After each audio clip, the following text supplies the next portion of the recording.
Ketemu lagi di podcast Bea Cukai Malili dan spesial banget ini podcast kita buat dalam rangka melepas teman-teman yang akan mutasi ke kantor yang lebih besar mungkin ya, lebih kapasitasnya lebih besar, layanannya lebih besar, kemungkinan juga jangkauan juga lebih besar. Di depan saya ada salah satu pegawai yang akan kita lepas dengan Mas Taufik ya. Siap. Nama panjangnya apa nih Mas? Muhammad Ihsan Taufik. Ardaninggar Rafidan. Ardaninggar Rafidan. Susah ya namanya. Mak lu dulu ngidam apaan sih namanya sampai kayak gitu susah? Gak tahu ya. Oke, Mas Taufik gini, berapa tahun di Bea Cukai? 2,5 tahun sih Bang. Mau 2,5 tahun. Ini kantor pertama di Malili, itu kantor pertama di Bea Cukai. Oh, ini penempatan pertama. Penempatan pertama. Dan berarti ini adalah mutasi atau rolling pertama. Ya, Oke. betul sekali. Apa perasaan yang pertama kali timbul ketika lo tahu nama lo ada di mutasi itu? Ya kaget sama, ya antara kaget dan seneng sih Bang. Apa yang membuat lo kaget dan apa yang bikin lo kok seneng?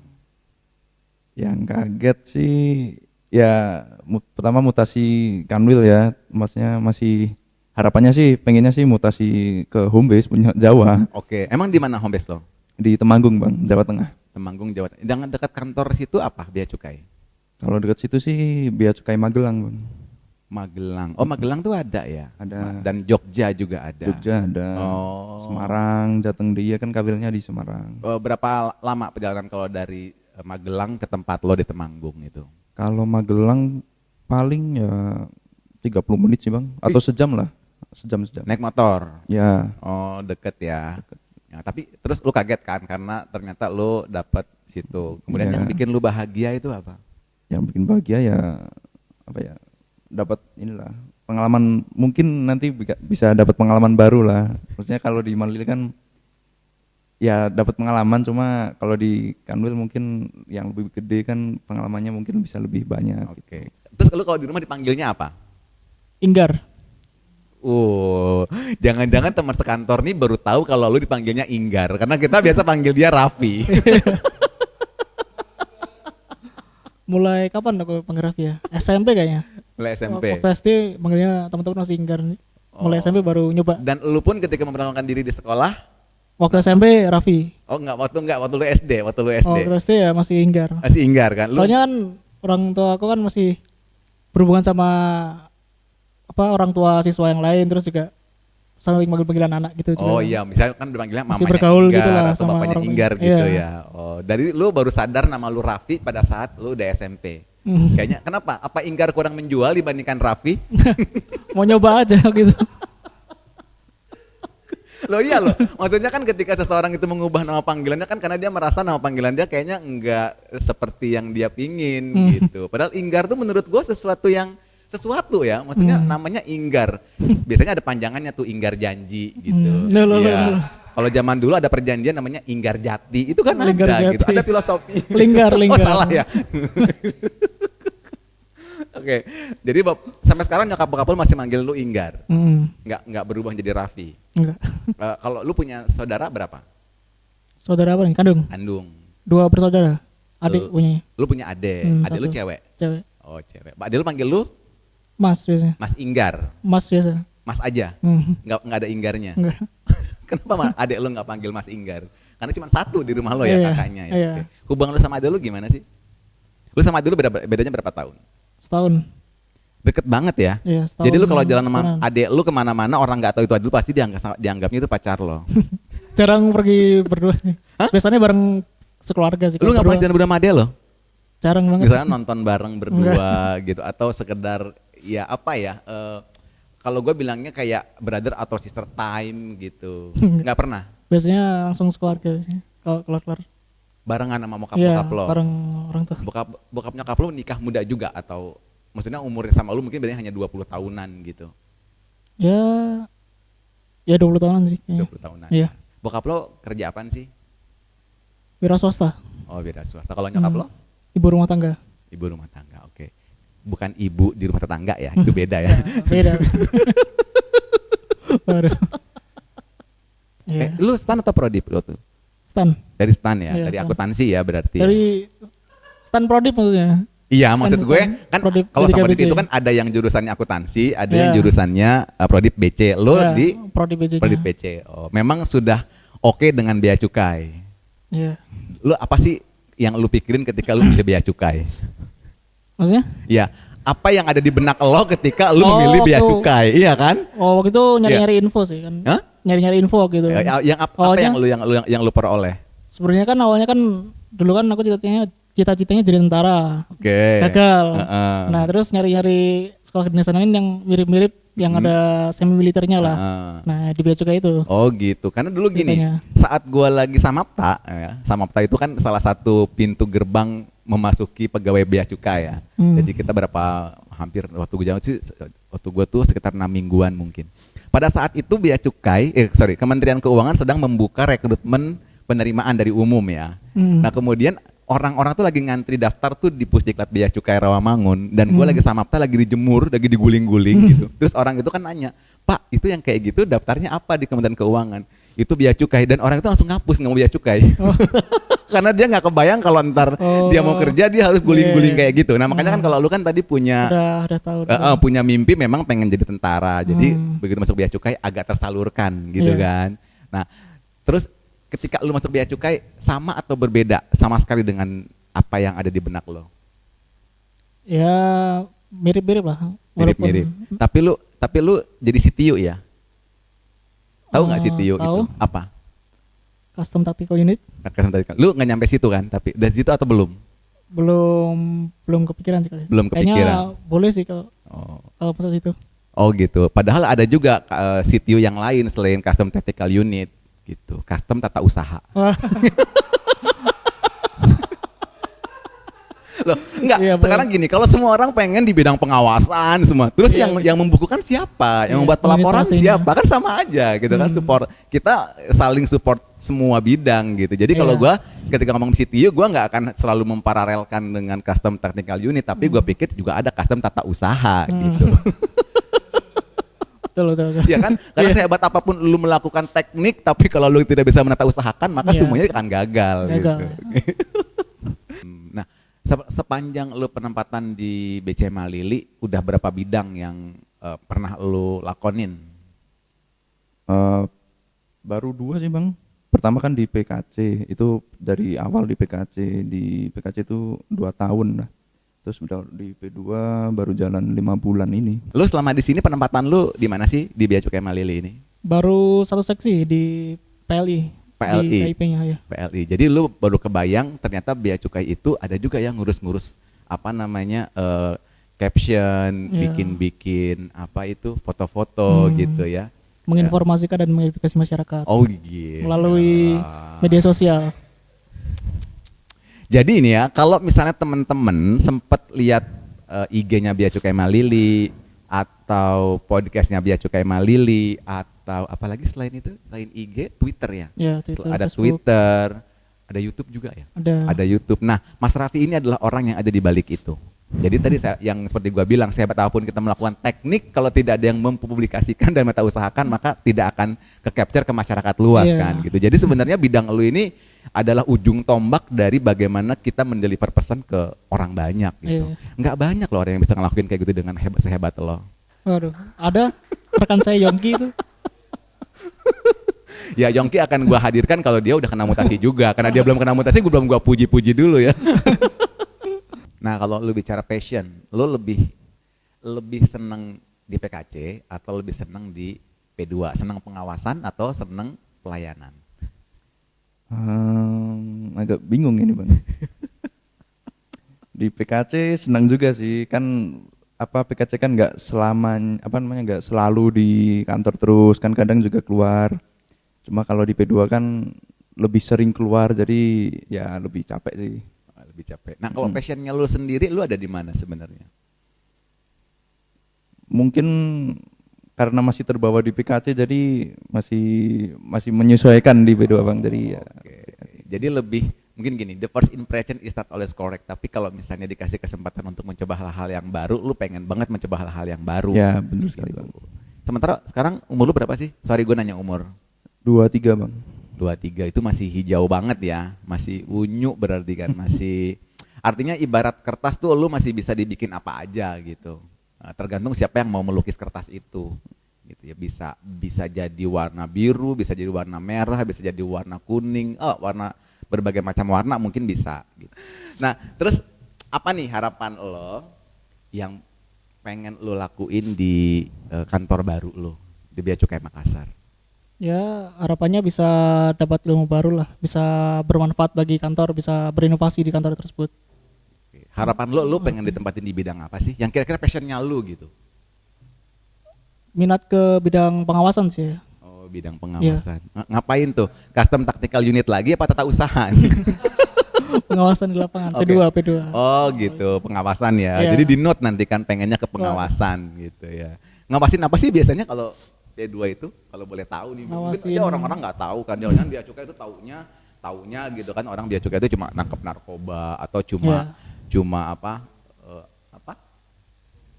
ekspor impor. Nah, kalau P2 itu sebenarnya apa sih kerjaannya? Kenapa lu begitu tertarik dengan bidang itu?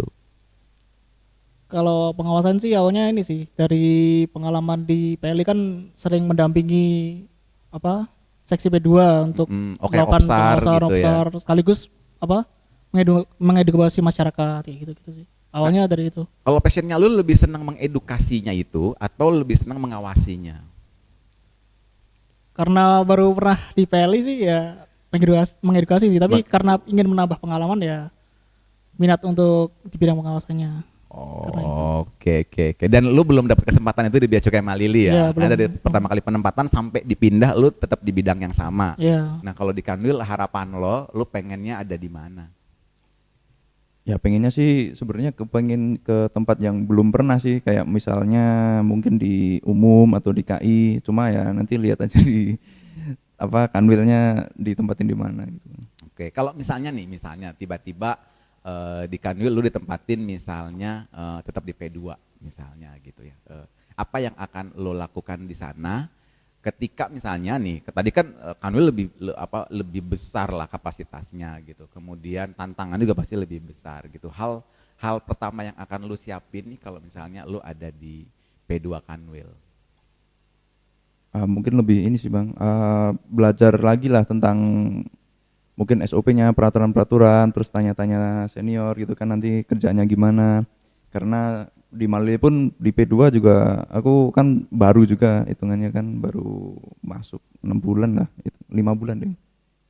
Nah, kalau hal yang bisa lo tangkep banget dari P2 BC Malili nih ya, yang kira-kira itu bisa jadi modal besar banget buat lo ke Kanwil, itu apa? Mungkin pertama ke administrasinya ya Bang. Terus ya itu mungkin pertama administrasi, terus ya di lapangan sih kemarin kan juga udah sempat jalan juga, jadi mungkin udah ada gambaran lah kalau misalnya kegiatan di luar itu gimana gitu. Nah, kalau tadi kan sudah bicara harapan, sudah bicara passion. Nah, terus sekarang cita-cita besar lo yang pengen lo raih selama lo di Kanwil nih, kira-kira apa sih mimpi yang pengen lo raih selama di sana? Apa ya? Ya misalnya aja lu pengen jadi pegawai teladan sekanwil atau pegawai teladan se-Indonesia misalnya, atau dapat penghargaan pegawai berprestasi luar biasa di kantor pusat misalnya gitu. Nggak muluk-muluk sih Bang aku Bang. Yang penting kerja bener aja. Yang penting sama ini sih kalau bisa pengen lanjutin sekolah sih Bang. Oke. Dapat beasiswa. Mimpi gitu besar kan. terdekat lu pengen lulus apa, S1 atau mau D3 khusus? D3 khusus, terus nanti ya kalau bisa lanjut ke D4 atau kalau enggak S1 gitu. Oh, gitu. Sudah pernah coba sebelumnya D3 khusus? Belum Bang. Belum boleh atau memang belum mencoba? Emang belum boleh. Baru kemungkinan tahun ini lah baru bisa. Semoga tahun ini buka itu kan ada. Oke. Berarti bentar lagi kalau misalnya di Kanwil terus lu kuliah, berarti kesempatan lu untuk belajar di Kanwil hilang dong. Ya memang pilihan sih Bang, mau belajar di Kanwil atau belajar di kampus. Oke.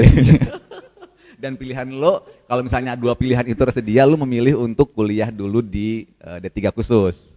Iya Pak. Gitu. Kenapa lo memilih D3 khusus? Nggak langsung S1 di luar misalnya? Kalau S1 di luar kan harus ya nunggunya agak lama kan Bang. Kalau misalnya di D3 khusus kan mungkin karena masih ya hitungannya kan masih fresh ya, maksudnya baru lulus kuliah kemarin ya semoga masih masih pengen ada keinginan untuk melanjutkan gitu. Oke. Kalau misalnya tentang cita-cita besar lu yang itu kan. Kalau orang-orang terdekat yang support lu siapa? Orang tua sih, Bang. Orang tua. Lu belum punya seseorang yang support secara spesial? Belum ya. Ada teleporter nggak di bawah nih yang nyebutin kontak personnya topik? Nah, sekarang gini, katanya kan gini, sukses itu kan ada 3 hal. Yang pertama itu karena garis tangan. Jadi kalau misalnya garis tangan itu tuh bisa sukses kalau misalnya lu bodoh, lu nggak pinter, lu nggak berusaha. Kalau lu anaknya raja, lu pasti jadi pangeran nggak?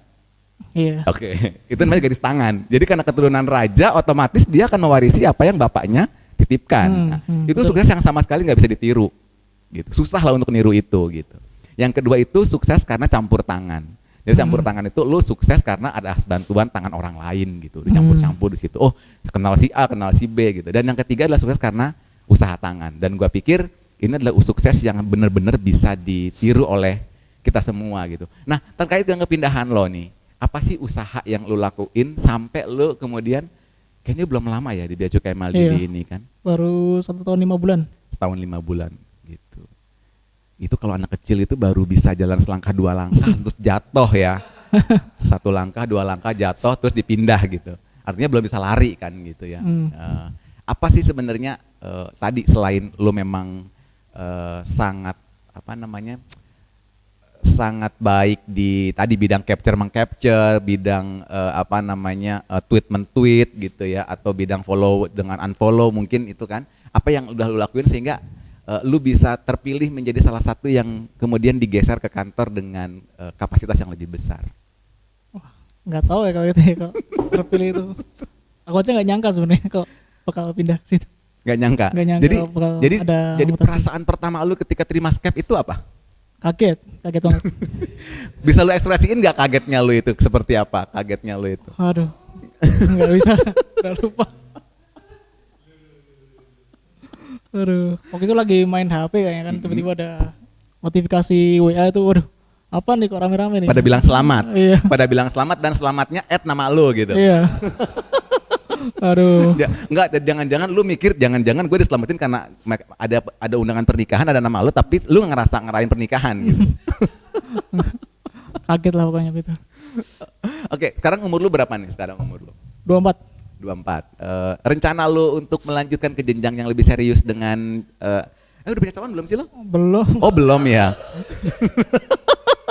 Gue tuh suka kepedean gitu kan, karena gue pikir aneh aja gitu kalau misalnya pegawai bea cukai udah mapan terus nggak punya gebetan tuh agak aneh.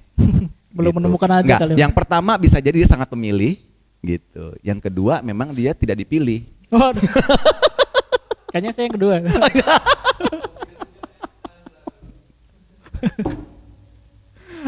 Berarti belum ya. Oke. Tapi lu dalam hidup ngerokok ya? Ngerokok ya? Enggak yang rokok elektrik lah, enggak rokok yang rokok elektrik. Kenapa lu memilih rokok elektrik ketimbang rokok sigaret atau rokok kretek? Ya, nyoba-nyoba aja sama temen.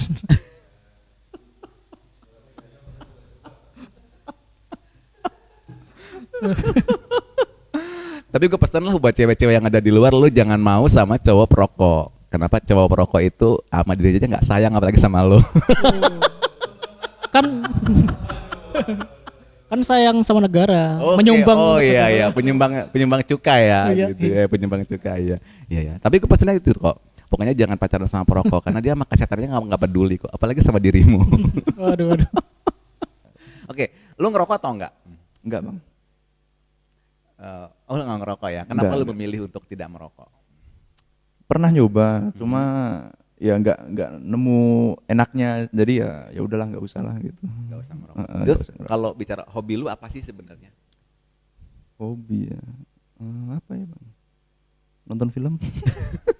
Hobi yang sangat umum sekali. Nah, kalau ada hal, misalnya gue nyebut Bea Cukai Malili, apa yang terbersit di benak lo tentang Bea Cukai Malili? Suasana ini sih, Bang, lingkungannya. Kenapa? Ya gimana ya? Jauh dari peradaban? Ya itu salah satu. Terpencil. Tempat terpencil. Yang nggak pernah didengar namanya. Iya loh. Waktu penempatan tuh aduh, mana nih Malili nih, aduh. Nggak tahu di pulau mana pun nggak tahu tuh. Di Kalimantan, Sulawesi apa tuh nggak tahu. Sama nggak expect aja sih Malili itu kan dulu. Oh mana itu kan. Oke. Terus ternyata ya seperti ini.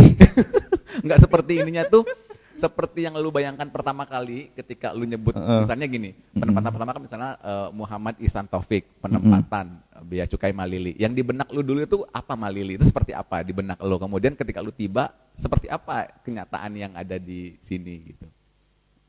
Dulu sebenarnya nggak expect tinggi-tinggi sih Bang kalau di Malili. Jadi ya saat datang pun juga oh alah kayak gini gitu. Jadi nggak terlalu kecewa ya, Ya, karena gitu. lu memang tidak mau meletakkan standar terlalu tinggi tentang Malili gitu kan. Dan yang paling lu rasa nih ya, yang berasa sekali nih, kalau misalnya perjalanan gitu, menurut lu yang kan selalu aja orang-orang selalu bilang, Bea Cukai itu kan ada di ujung negeri dan lain sebagainya. Dan kita kan melintasi 12 jam perjalanan darat dengan bis, dan semua orang yang di Bali pasti pernah merasakan itu. Yeah. Bahkan mungkin pegawai-pegawai pusat yang pernah surat tugas ke Malili juga pasti merasakan itu. Dan kalau ditanya mereka akan mengatakan, aduh nggak mau lagi deh jalan ke sana misalnya gitu kan. Yeah. Nah kalau kita kan sebenarnya mau nggak mau karena kita memang ditugaskan oleh negara kita untuk ada di sini dan melayani stakeholders yang ada di sini gitu. Nah kalau bicara tantangan itu tuh, lu sebenarnya kaget nggak ketika ternyata kok perjalanannya sampai 12 jam menggunakan bis? Pertama kaget Bang, sumpah kaget. Karena ya gimana ya, abis turun pesawat, kiranya ya nggak lama-lama banget lah naik kendaraan lagi kan nyambungnya, tapi ternyata 12 jam. Terus dulu awal-awal mikirnya bisnya kayak apa ini gitu kan, 12 jam di sana. Tapi ternyata ya kalau udah nyampe sini, tapi bisnya juga enak-enak aja sih. Malah kalau dibandingkan Jawa mungkin enakan sini bisnya, bagus inilah bisnya. Iya.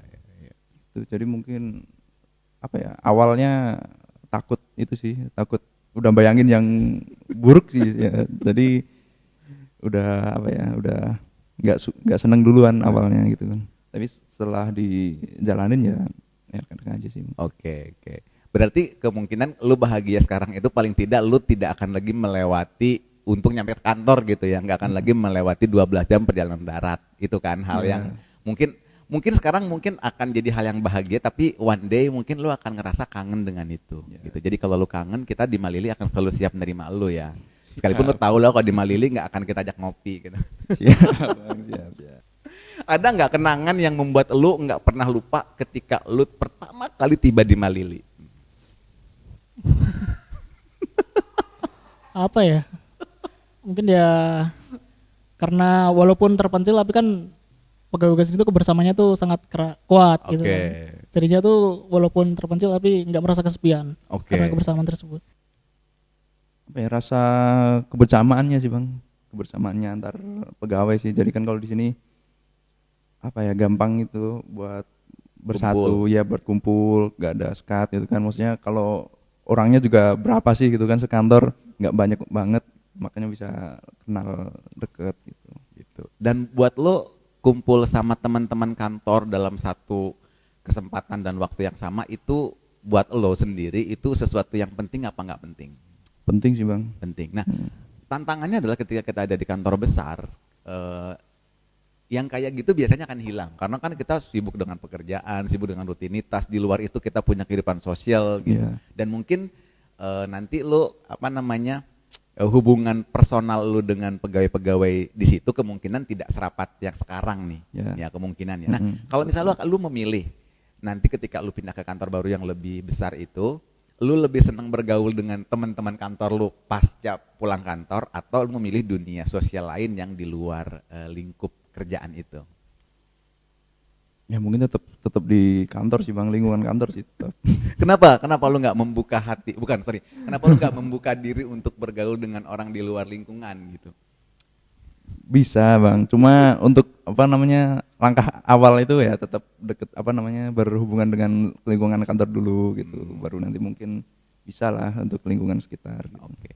Kalau lu ngerasa gini, ketika lu dimutasi apa sih sampai kemudian lu berpikir gini nih, kok bisa saya yang terpilih dari Melili pindah ke kantor Makassar misalnya. Lu pernah ada nggak stigma di kepala lo yang akhirnya membuat lu berpikir oh jangan-jangan gara-gara saya melakukan ini atau gara-gara saya melakukan ini gitu.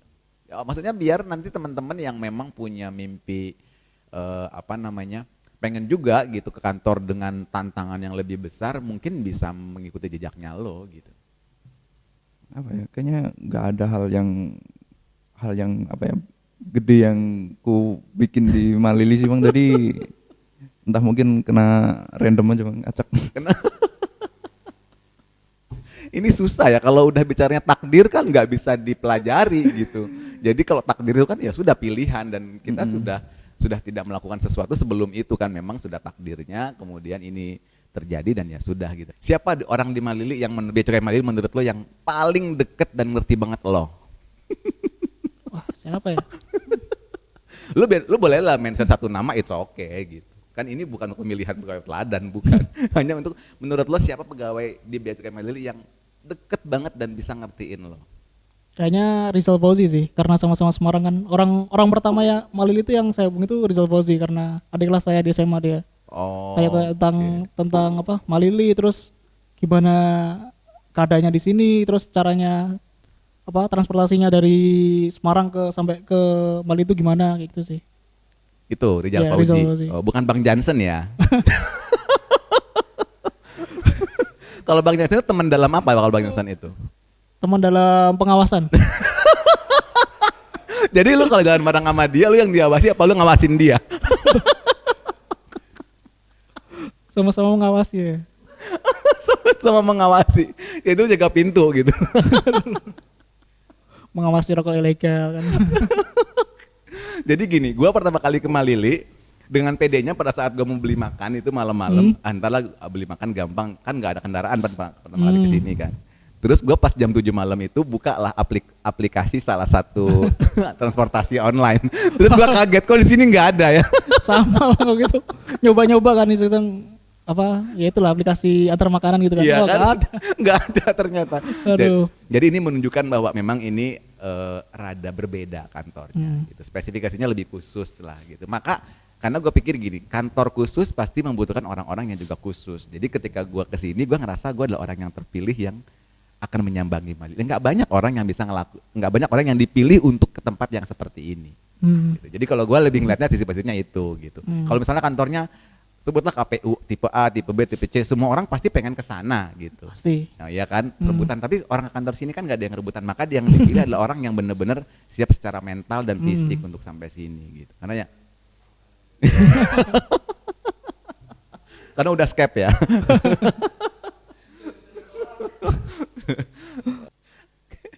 Oke, ini mungkin pertanyaan terakhir ya. Ini pertanyaan terakhir yang bisa gue tanyain ke lo dan gue pengen juga lu jawab dengan sejujur mungkin gitu ya, sesuai dengan hati nurani lo gitu. Kalau boleh memilih, tetap ingin berkiprah di Bea Cukai Malili atau misalnya boleh memilih nih, belum ada skep gitu, atau dipindah ke kantor yang kayak sekarang? Stay di Malili sih. Karena masih ingin memajukan kantor Bea Cukai Malili ini. Oh, kurang maju. Ya, Maksudnya kantornya lagi, mau lu pindah ke jalan bypass depan. Ya, pokoknya biar maju lah di segala bidangnya, kayak misalnya apa? Di bidang edukasi informasinya. Oke. Kayak gitu sih. Ini kalau belum ada skep Bang atau gimana nih? Iya, belum. Maksudnya belum ada skep. Cuma gua kasih pilihan. Misalnya gua nanya nih, Pik, lo lebih seneng gua pindahin ke Makassar, kantor Makassar, atau lu mau tetap di Bea Cukai Malili? Kalau misalnya tetap di Bea Cukai Malili terus nanti pindahnya langsung ke Jawa sih, ke Malili aja Bang. Di Malili aja Bang. Cuma ya kalau yang udah terjadi, kalau misalnya ini kan udah keluar Scape-nya ya udah jalanin aja di Makassar buat pengalaman juga. Lebih dekat juga dari rumah. Setidaknya Oke, itu. paling tidak tinggal naik pesawat nyampe ya. Ya. Nah, setelah lu ke Bea Cukai Malili dan lu banyak upload tentang Bea Cukai Malili, orang-orang udah kenal Malili belum menurut lu sekarang dari apa yang lu lakuin di medsos itu? Udah lumayan sih menurut saya. Gitu ya. Dari apa namanya? Dari insight-nya gitu. Dari capaian penontonnya istilahnya. Oh Iya. gitu, data penontonnya udah lumayan Udah ya. lumayan lah. Ini berarti menunjukkan bahwa prestasi tidak selalu sama dengan publikasi dan sebaliknya publikasi tidak harus melulu seimbang dengan prestasi. Maka prestasi yang hebat adalah ketika bisa dipublikasikan dengan cara yang tepat. Kita ketemu lagi di podcast berikutnya. Oke.